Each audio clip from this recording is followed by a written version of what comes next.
నేను ఎప్పుడూ ఒకటే ఆలోచించాను, వాళ్ళని విభిన్న ప్రతిభావంతులుగా చూడడానికి, వాళ్ళని పూర్తిగా సహకరించడానికి నేను ఎప్పుడూ పనిచేశానని చెప్పి కూడా నేను మీకు తెలియజేస్తున్నా.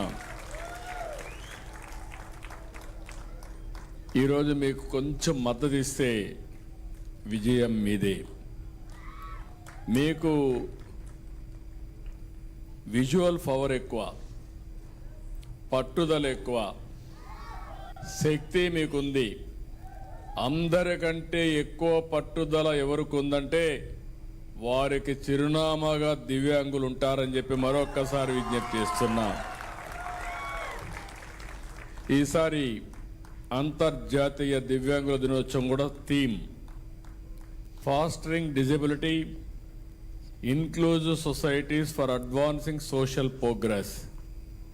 అంటే సమాజంలో అందరిలాగానే దివ్యాంగులకు సమాన అవకాశాలు, హక్కులు, గౌరవం పొందాలి.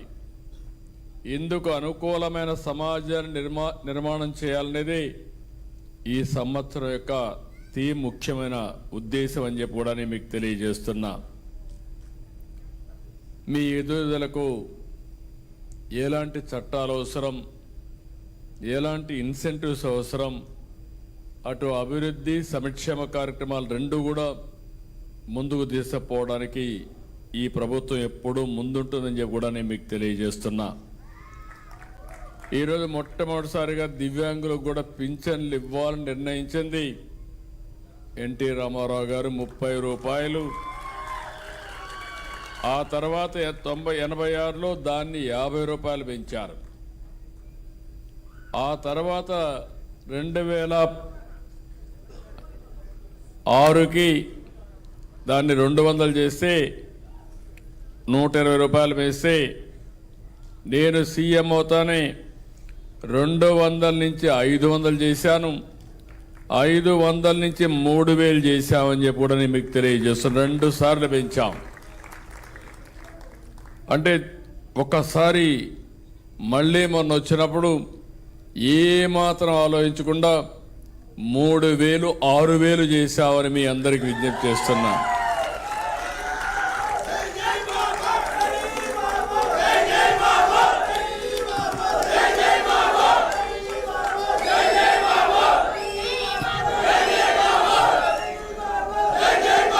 దేశంలో ఎక్కడ కూడా 6000 రూపాయలు పింఛనిచ్చే రాష్ట్రం లేదు. పేద రాష్ట్రం, గొప్ప మనసు, అది వికలాంగుల పట్ల ఈ ప్రభుత్వానికి ఉండే, దివ్యాంగుల పట్ల ఈ ప్రభుత్వానికి ఉండే అభిమానం, ప్రేమ. ఇంకో పక్క నేను ఎప్పుడు కూడా బాధితులకు అండగా ఉండాలని. ఈరోజు మీరు చూస్తే వృద్ధులకు కానీ వితంతువులకు కానీ 4000 రూపాయలు పింఛన్ ఇస్తున్నాం.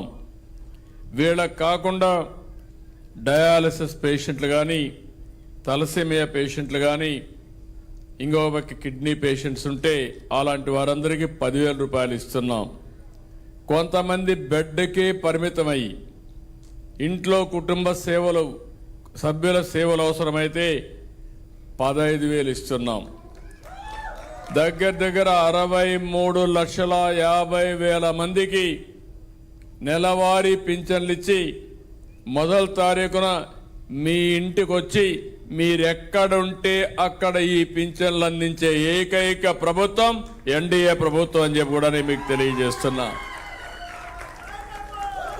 ఇక్కడుండే మీ అందరికీ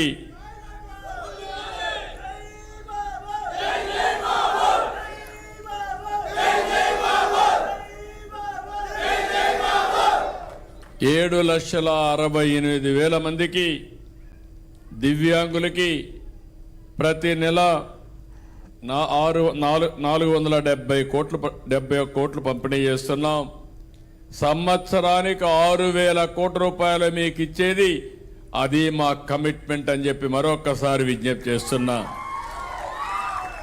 బ్యాక్లాగ్ పోస్ట్ అన్నిటికీ స్పెషల్ రిక్రూట్మెంట్ డ్రైవ్ గడువు కూడా పొడిగిస్తున్నాం. ఇప్పుడే మీరు చూశారు, దివ్యాంగులకి గమనుండే పోలీస్ దివ్యాంగులకు అందరికీ ఎప్పటికప్పుడు మీరు నడవడానికి అవకాశం ఉండే విధంగా మోటార్ వెహికల్స్ కూడా ఇస్తున్నాం. ఈ సంవత్సరం మీరు చూస్తే 1800 ఇస్తున్నాం. ట్రైసైకిళ్ళు కానీ, వినికిడి పరికరాలు కానీ, వీల్ చైర్స్ కానీ ఇలాంటివి దగ్గర దగ్గర 14,000 మందికి ఈ సంవత్సరం ఇస్తున్నాం. మనసుంది. గడచిన ఆర్థిక వ్యవస్థను చూస్తే చాలా చిన్న భిన్నమైంది. అయినా కూడా మిమ్మల్ని కూడా ఆదుకోవాలనే ఏకైక లక్ష్యంతో ఈ ప్రభుత్వం పనిచేస్తా ఉందని చెప్పి కూడా నేను మీకు తెలియజేస్తున్నా. ఎన్ని అడ్డంకులున్నా వైకల్యం విజయానికి అడ్డు కాదని ఈరోజు ఇక్కడుండే ముగ్గురు నిరూపించారు. అజయ్ కుమార్ రెడ్డి, కరుణ, ఇంకొక పక్కన ఇప్పుడే దీపిక. ఈ ముగ్గురు కూడా గట్టిగా చప్పట్లు కొట్టి మీరందరూ వారిని అభినందించాలి, ఆశీర్వదించాలి. అల్లూరి సీతారామ జిల్లాకు చెందిన బ్లైండ్ ఉమెన్ క్రికెటర్ కరుణకుమారి. ఆవిడని చూస్తే ఎంతో ప్రేరణ. కంటి చూపు లేదు, కేవలం శబ్దంతోనే క్రికెట్ ఆడి ఆట నేర్చుకునింది. ఆర్థిక పరిస్థితి బాగాలేదు. తండ్రి వద్దని అడ్డం పెట్టాడు. ఎట్టి పరిస్థితిలో నన్ను ఆశీర్వదించమని తండ్రిని అడిగి మళ్ళీ అవార్డుతోనే తిరిగి ఇంటికి వస్తానని మాట నిలబెట్టుకున్న ఆడబిడ్డ మన కరుణకుమారి. ఇంకొక పక్కన దీనికి పూర్తిగా కూడా మన మిత్రుడు అజయ్ కుమార్ రెడ్డి ట్రైనింగ్ ఇచ్చాడు, ప్రోత్సహించాడు. ఆయన్ని అభినందిస్తున్నా. ఈ రెండు చూసినప్పుడు తీవ్రమైన దృష్టిలోపం ఉన్న ఆమె ప్రతిభకు అవరోధం కాలేదు. అంతర్జాతీయ క్రికెట్లో రాణించారు. అందుల ప్రపంచ కప్ ఫైనల్లో 42 పరుగులు చేసి మనకు కప్ అందించింది. ఆవిడ్ని చూసినప్పుడు నాకు ఒక తృప్తి.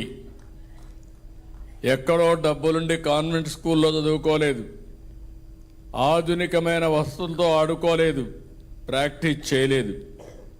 గవర్నమెంట్ రెసిడెన్షియల్ స్కూల్లో చదువుకొని అక్కడ ఆడి ప్రపంచ కప్పు తీసుకొచ్చిందంటే, గెలిచిందంటే నేను గర్వపడుతున్నానని చెప్పి కూడా నేను మీకు తెలియజేస్తున్నా. అది చూసిన తర్వాత అందరికీ ఇది ఒక స్ఫూర్తి కావాలని మనస్ఫూర్తిగా అభినందిస్తున్నా. ఈరోజు అజయ్ కుమార్ రెడ్డి గారిని చూశాం.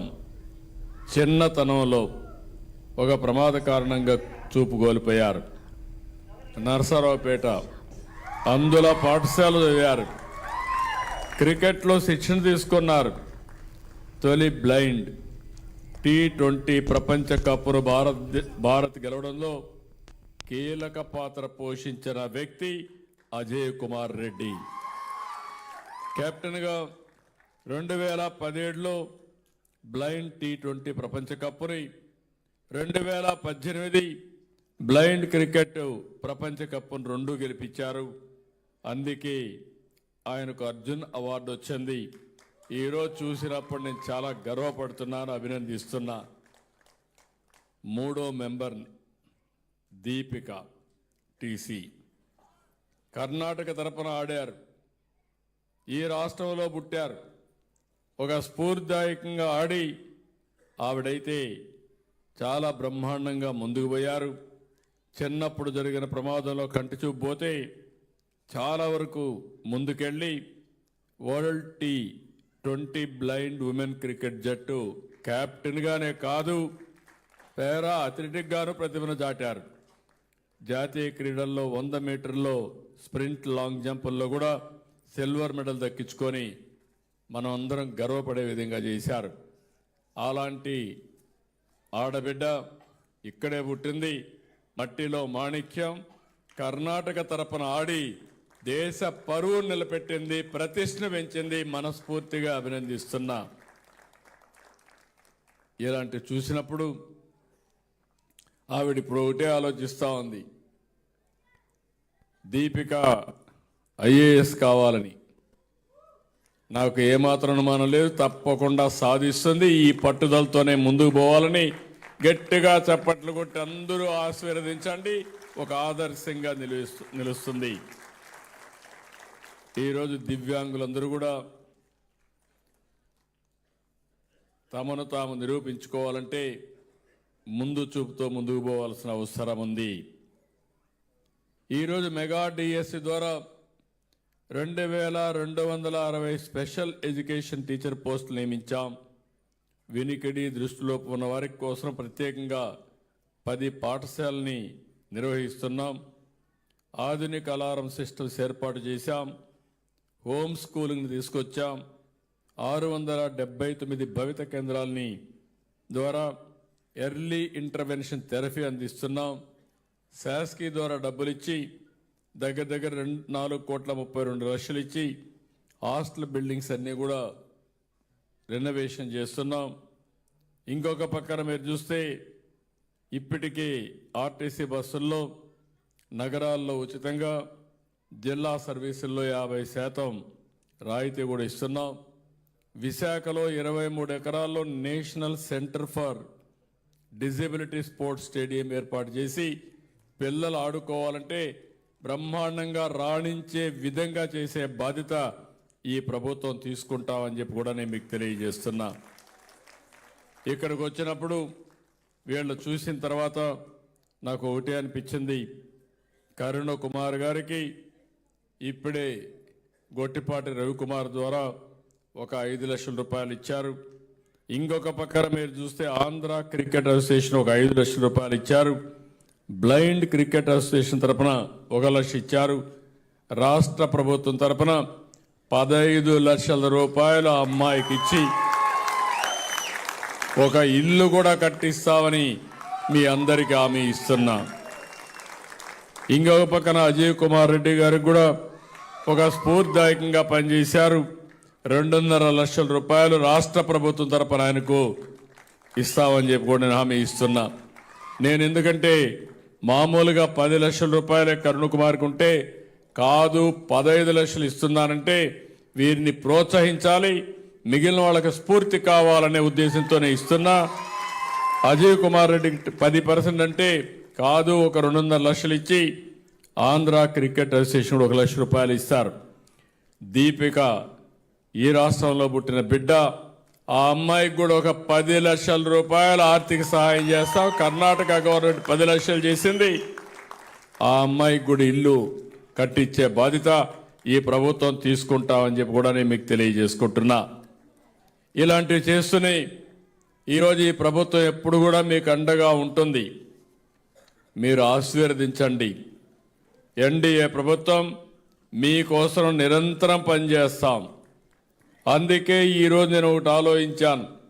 నేను ఎప్పుడొచ్చినా మీకు అండగా ఉంటానని చెప్పడానికి ఈరోజు ఆలోచిస్తే మళ్ళీ ఒక మంచి పేరు కూడా పెట్టాను. ఇంద్రధనస్సుల మీ జీవితాల్లో నిత్యం వెలుగులు ఉండాలని మనస్ఫూర్తిగా కోరుకుంటూ 7 వరాలు, ఇంద్రధనస్సు 7 వరాలు ఈరోజు ప్రకటిస్తున్నా. భవిష్యత్తులో కూడా మీకు అండగా ఉంటా. 1, అందరికీ దివ్యాంగులందరికీ ఉచిత ప్రయాణ సౌకర్యం ఏర్పాటు చేస్తున్నాం.